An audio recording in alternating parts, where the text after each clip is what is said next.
beloved, we are gathered here today to celebrate the blessed union between this man Terry and this gorgeous, beautiful bride Libby in matrimony. This is the single highest commitment that two human beings can possibly make to each other. It is not something ever to be entered into lightly. Indeed, you're not just joining your lives together as husband and wife, but the lives of your entire families as well. Thus, if there is any person here who has any reason whatsoever to believe why these two people should not be joined together in matrimony, please speak now, or forever hold your peace. No one. All right. You may join hands and face each other. You gotta look at me. And do you, Terry, take this gorgeous bride Libby to be your lawfully wedded wife, to have and to hold for better and for worse, for richer and for poorer, in sickness and in health, till death do you part? Yes. Very good. And likewise, Libby, do you take this man Terry to be your lawfully wedded husband, to have and to hold for better and for worse, for richer and for poorer, in sickness and in health, till death do you part? Yes. Very good. Do we have the rings? Now the rings, as you both know, form the shape of a circle, and apart from being a whole lot easier to wear on your left ring fingers for the rest of your lives, they also form the unbroken circle of love that two human beings, especially those just like you, who are getting married today, shall have for each other. So if you kindly Angelique place ring onto Libby's left ring finger, it's a beautiful ring, but not as pretty as you are. Yes, yes. And embracing hands, look right into her gorgeous eyes, please, sir, and repeat after me. With this ring, I thee wed. I, Terry. I'm Terry. Or, Oh, him. no, Okay. yeah, him. Take thee, Libby. Oh, no. Take thee, Libby, to be my lawfully wedded wife. I promise to always love you, to always honor you, to always respect you, to always listen to you. That goes both ways. Don't get excited there. To always be patient with you, and to always be your best friend and lawfully wedded husband. Very good. He said lawfully, not awfully. We've had that happen before. That happened just the other day. If you could do this, the same thing, place right under Terry's left ring finger, nice and silent. We do have extra super glue in the back if you want. Yeah. And embracing hands. Look right into his eyes, please, and repeat after me. With this ring, I thee wed. I, Libby. Take thee, Terry. To be my lawfully wedded husband. I promise to always love you. To always honor you.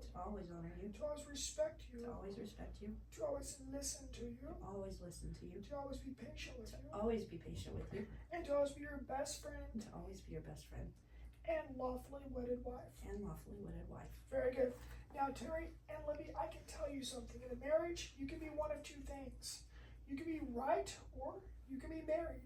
But you cannot and will not ever be both. I don't care how old you get. And if you don't believe me, just ask anybody who has been married for very long. They can tell you that is the truth. For the husbands, put your gorgeous wives first. Beautiful wives, put your husbands first. Let the small stuff go. Put your egos aside. 99.9% of it, it's all small stuff. There are so many things that you can both choose to bicker, argue, nitpick, and fight about. Sure, 1,001 things in a day if you try. Some people say that today, the day that you get married, is the best and most difficult part of ever getting married. That's partially true. There's time, the license, the cost, getting everybody here. But it's also a relatively beautiful day.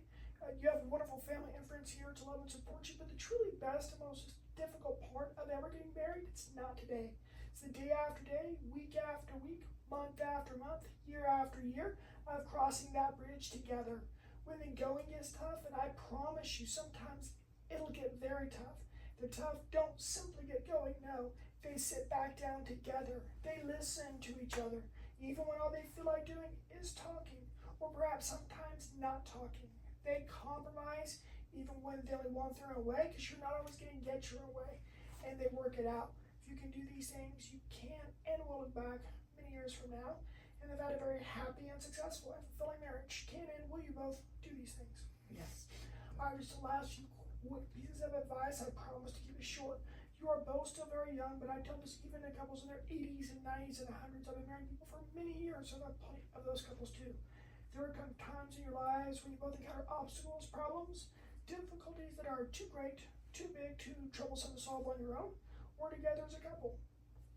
Don't worry, every couple goes through this at least once and usually many times over their lives. Never ever hesitate to go find an outside objective ear, a minister, a licensed counselor, somebody not involved in the situation who's had the training, the education, and the experience to help you to work through these things together successfully, because it can be done. Some people say they're seeking help when you need it most, as sometimes all of us do.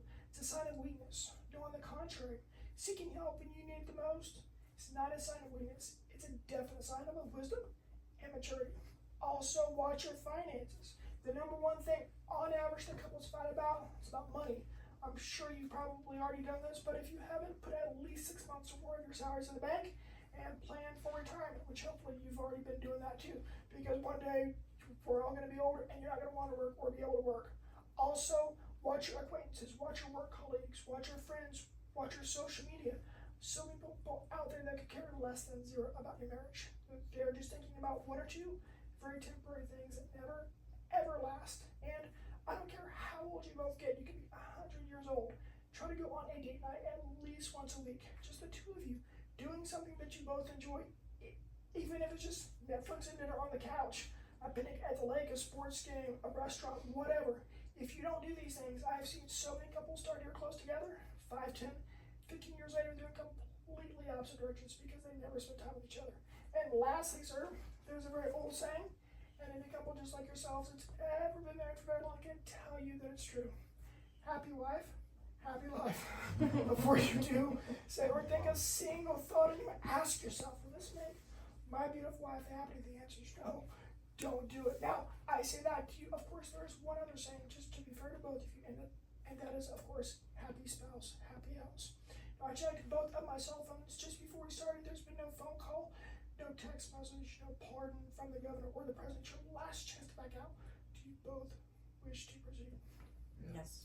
Well, then, by the power that's invested in me by the state of Oklahoma, it is my honor, my duty, and indeed my great privilege to officially pronounce you as husband and gorgeous wife. Sir, you may ancient kiss this beautiful bride.